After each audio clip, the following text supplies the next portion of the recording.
Hey everyone, Terry Hawkins, 2 Minutes with Terry. If you work in a team or you operate in a team, and doesn't that leave it wide open? So whether that's a family, a relationship where there's just the two of you, or a work team, every day we get the chance to receive feedback about how we communicate. And it's one of those areas where I don't think anyone ever gets to master it.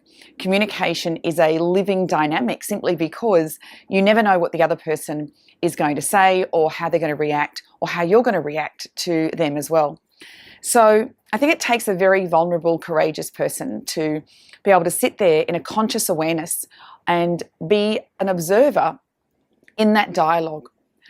Do you have the ability and the courage to actually hear and see and feel how you communicate and how that other person's receiving you? That conscious awareness is going to let you maybe interpret what it might be like for them to be in a dialogue with you.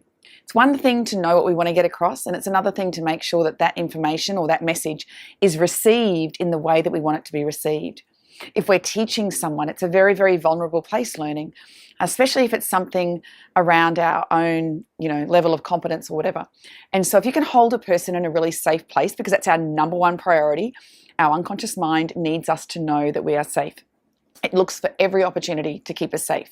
And so if someone is growing and evolving and developing, our job as the teacher, as the guide, is to make sure we can create a very safe place, regardless of what that relationship is, personal or business.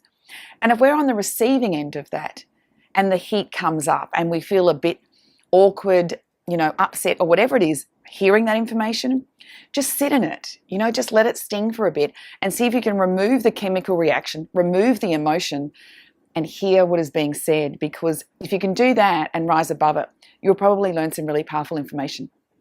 I hope that helps.